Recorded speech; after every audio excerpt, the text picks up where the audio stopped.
Bienvenue à tous dans cette nouvelle édition du Morning News. Voici les titres de l'actualité. Situation toujours très confuse en Guinée. Les militaires à l'origine de la tentative de coup d'État ont annoncé avoir capturé le président Alpha Condé et dissous les institutions. Le ministère de la Défense, de son côté, continue de démentir et affirme que l'attaque des forces spéciales a été repoussée. En Éthiopie, l'inflation alimentaire en forte hausse désormais à 32%. Le gouvernement a annoncé la suppression des taxes sur les biens de consommation de base, une mesure prise au détriment de la croissance économique. Et puis échec de l'essai du vaccin anti-VIH-Sida de l'américain Johnson & Johnson. L'essai nommé Imbokodo, démarré en 2017, a été mené dans 5 pays d'Afrique subsaharienne. Mais d'abord, tentative de coup d'État en Guinée. Ce dimanche, des tirs nourris d'armes automatiques ont retenti dans le quartier où siège la présidence. Tirs attribués aux soldats membres du groupement des forces spéciales, unité menée par le lieutenant-colonel Mahamadi Doumbouya. Une attaque repoussée selon le ministère de la Défense. Mais les militaires annonçaient quelques heures plus tard avoir capturé le président Alpha Condé, vidéo à l'appui. Les mutins qui ont également déclaré avoir dissous les institutions et la Constitution.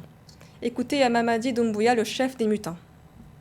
Guinéennes et Guinéens, chers compatriotes, la situation sociopolitique et économique du pays, le dysfonctionnement des institutions républicaines, l'instrumentalisation de la justice, le piétinement des droits des citoyens, l'irrespect des principes démocratiques, la politisation à outrance de l'administration publique, la gabegie financière, la pauvreté et la corruption endémique ont émené l'armée républicaine de Guinée à travers le Comité national du rassemblement et du développement, CNRD, à prendre ses responsabilités vis-à-vis du peuple souverain de Guinée et dans sa totalité.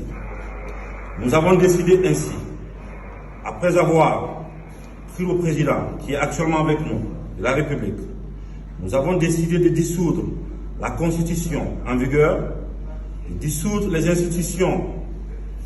Nous avons décidé aussi de dissoudre le gouvernement, de la fermeture des frontières terrestres et aériennes. Nous appelons nos frères d'armes à l'unité afin de répondre aux aspirations légitimes du peuple de Guinée. Nous les invitons également chacun, à ce qui le concerne, de rester dans les casernes et continuer leurs activités régaliennes. Le président Alpha Condé, 83 ans, avait entamé un 3e mandat au mois de décembre 2020, une réélection contestée par ses opposants, qui dénonçaient notamment des bourrages d'urnes. La société civile avait fustigé également une dérive autoritaire du régime. Écoutez d'ailleurs la réaction d'Ibrahim Sorel Keïta, porte-parole du collectif pour la transition en Guinée. Nous ne sommes pas surpris de ce qui se passe actuellement en Guinée. Nous n'avons eu de cesse de dénoncer la malgouvernance et les dérives dictatoriales du régime d'Alpha Condé, coupable d'avoir pris en otage et violenté tout un peuple. À cet égard, nous partageons le constat du CNRD sur les dysfonctionnements des institutions, l'instrumentalisation de la justice, la pauvreté et la corruption endémiques, ainsi que la nécessité d'un sursaut de tous les Guinéens, qui doivent se lever comme un seul peuple pour un véritable changement. Nous espérons qu'une transition inclusive et pacifique, rassemblant toutes les forces vives, se mettra rapidement en place pour permettre à ce pays martyr de panser ses plaies et de repartir sur de bonnes bases fondatrices d'un véritable état de droit. Vous savez, après une histoire jalonnée de violence, de drames et d'injustice, la Guinée mérite de se réconcilier enfin avec elle-même et de retrouver les chemins de l'espérance. Et dans l'actualité également, en Afrique du Sud, l'ancien président Jacob Zuma a été remis en liberté conditionnelle ce dimanche, une remise en liberté pour raison médicale. Jacob Zuma est incarcéré depuis le 8 juillet dernier pour outrage à la justice. Il a été hospitalisé hors de la prison où il purge sa peine de 15 mois d'emprisonnement. En Afrique du Sud, le taux de chômage a atteint un nouveau record. Il est en hausse de 75% à la fin juin 2021 chez les populations noires du pays. Un niveau record qui met en lumière les inégalités qui persistent depuis la fin de l'apartheid. Samantha Sabiro. En Afrique du Sud, le taux de chômage a atteint depuis fin juin 2021 un nouveau niveau record. Les récentes données publiées par l'Institution nationale en charge des statistiques du pays révèlent que le nombre de Noirs en âge de travailler et qui sont au chômage a atteint 7 millions de personnes. Quant aux personnes non économiquement actives, il s'élève à 20,88 millions de personnes, soit un taux d'inactivité de 65% pour les populations noires ayant entre 15 et 65 ans.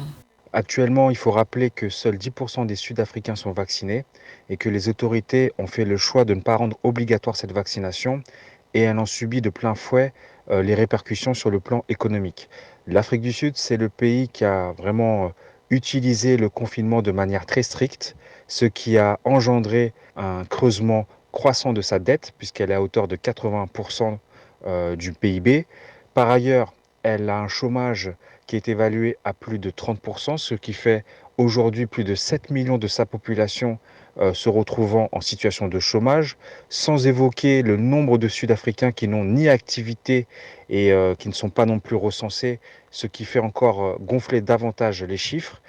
Et il faut aussi ne pas épargner le fait que la population noire en Afrique du Sud continue de subir de plein fouet le chômage. C'est l'un des chiffres les plus hauts depuis 2008. Malgré cette hausse, il reste néanmoins à un niveau contenu à 8,6%. Les destructions d'emplois ont surtout été enregistrées dans les secteurs de la construction et de l'agriculture, où les jeunes de 15 à 34 ans sont particulièrement touchés. Aussi, les effets néfastes de la pandémie du Covid-19 qui continue d'affecter ce pays présentent également l'une des sources de ce déséquilibre en raison des ralentissements qu'elle a imposés au sein de l'économie sud-africaine. Toute cette situation rend complexe la relance économique pour les autorités. Aujourd'hui, ce que nous pouvons dire, il faut absolument rendre obligatoire la vaccination afin de voir une issue à la crise à laquelle est enlisée l'Afrique du Sud. Il faudra s'ajouter à cela un État qui puisse trouver des financements pour pouvoir sécuriser ces travailleurs, pour pouvoir permettre un environnement qui va venir pallier aux carences que doivent subir les acteurs du secteur privé. Et avec tout cet attelage, on pourra voir une issue à cette crise économique et sanitaire. Rappelons que l'économie la plus industrialisée du continent était déjà en récession avant que l'épidémie du Covid-19 ne se répande en mars 2020. Le taux de chômage en Afrique du Sud dépasse les 20% depuis au moins 2 décennies.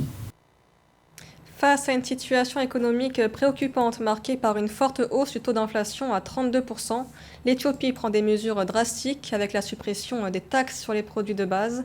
L'économie du pays est fragilisée par la pandémie de Covid-19 et le conflit au Tigré. Le gouvernement espère un rebond économique dès 2022. Nathalie Mo. En Éthiopie, l'inflation alimentaire a atteint 32%, son taux le plus élevé enregistré en une décennie. Face à cette situation, le gouvernement a décidé de lever la taxe sur la valeur ajoutée des produits de consommation, notamment l'huile, le sucre, le riz et le blé. Une mesure censée augmenter les importations dans le pays, même au détriment de la croissance économique, a insisté le ministre des Finances, Eyob Tekaling. Nous pourrions perdre des revenus à cause des exonérations, mais cela contribuerait à réduire la hausse du coût de la vie. C'est le défi le plus critique, dont même au détriment de la croissance économique, cela en vaut la peine. Le gouvernement éthiopien pense que l'ouverture du marché local aux importations de produits de base et aux matières premières s'aligne avec ses ambitions économiques. Les droits et taxes ont été supprimés sur plus de 500 intrants et équipements agricoles pour inciter le secteur privé à investir dans l'importation des technologies agricoles innovantes. All available tools at disposal to ensure price and economic stability. Nous sommes prêts à utiliser tous les outils à notre disposition pour assurer la stabilité des prix et de l'économie. L'approvisionnement est un souci majeur pour notre économie actuellement et le ministère de l'Agriculture a abandonné ses prévisions à long terme sur 10 ans. Désormais, il se consacre à un programme de développement annuel susceptible de faire infléchir le taux d'inflation. If you look at the inflationary basket, you would see that about 10-11 L'économie éthiopienne est fragilisée par la pandémie de Covid-19 et le conflit au Tigré. Cependant, le gouvernement espère un rebond économique dès 2022. Une reprise qui sera portée par l'amélioration significative de la productivité, le rebond du tourisme, l'accélération des exportations. Sur le plan politique, l'Éthiopie entend organiser des élections libres et conclure la phase 2 du remplissage du barrage de la Renaissance. Faute de résultats concluants, l'essai clinique d'un vaccin contre le VIH-Sida a été stoppé. L'essai mené par le laboratoire américain Johnson & Johnson dans 5 pays d'Afrique subsaharienne constitue un espoir de lutter contre la maladie qui affecte 38 millions de personnes dans le monde. Roberto Bogbe. En 2017, démarre l'essai Imbokodo, mené par les laboratoires américains Johnson & Johnson, un projet qui charriait l'espoir de voir enfin sortir un vaccin contre le VIH-Sida. Seulement, l'humanité devra encore attendre. Au bout de 2 ans, après la première injection, 51 des 1079 participantes ayant reçu le vaccin avaient contracté le virus. L'essai, qui incluait environ 2600 jeunes femmes d'entre 18 et 35 ans issues de pays d'Afrique, s'est avéré efficace à 25% seulement. C'est l'échec d'un projet qui était très attendu. Si nous sommes déçus que le vaccin candidat n'ait pas fourni un niveau suffisant de protection contre l'infection VIH, cette étude nous donne des résultats scientifiques importants pour la poursuite de la quête d'un vaccin contre le VIH. L'essai Imbokodo ne continuera pas.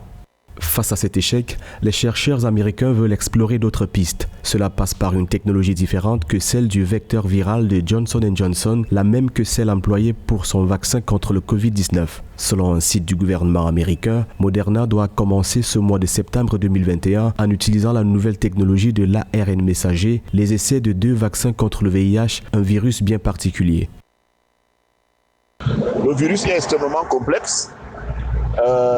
C'est pratiquement tous les systèmes, notamment le système immunitaire qui est attaqué par lui, au contraire de la coronavirus, ou bien c'est surtout le système respiratoire, etc. Mais c'est le système immunitaire et il y a ce qu'on appelle le fort taux de mutation, une diversité génétique, un fort taux de mutation qui empêche que le vaccin soit développé rapidement. Donc à l'inverse du Covid, le VIH a une capacité de mutation extraordinairement élevé. En 4 décennies de recherche sur le sida, aucun résultat n'a encore pu stopper l'avancée de cette maladie. À travers le monde, on compte 38 millions de personnes affectées. 103 millions de dollars, c'est le montant qu'a alloué à la Banque mondiale au Ghana pour lutter contre la dégradation des terres. La Banque mondiale qui craint une destruction des ressources naturelles du pays suite aux nombreux dégâts que subit l'environnement dans le pays. Samantha Sabiro. Afin de pallier aux nombreux dégâts que subit l'environnement au Ghana, la Banque mondiale a approuvé un financement de 103,4 millions de dollars pour aider ce pays à lutter contre la dégradation de ses terres. Ce financement est composé d'un crédit de 75 millions de dollars de l'Association internationale de développement et de 28,4 millions de dollars de subventions provenant de fonds pour l'environnement mondial. Les fonds seront également utilisés pour renforcer la gestion intégrée des ressources naturelles sur environ 3 millions d'hectares de paysages dégradés. Les fonds que la Banque mondiale a alloués à la République ghanéenne vont servir dans un premier temps à freiner la vitesse de dégradation des sols et à améliorer la gestion des eaux et des paysages.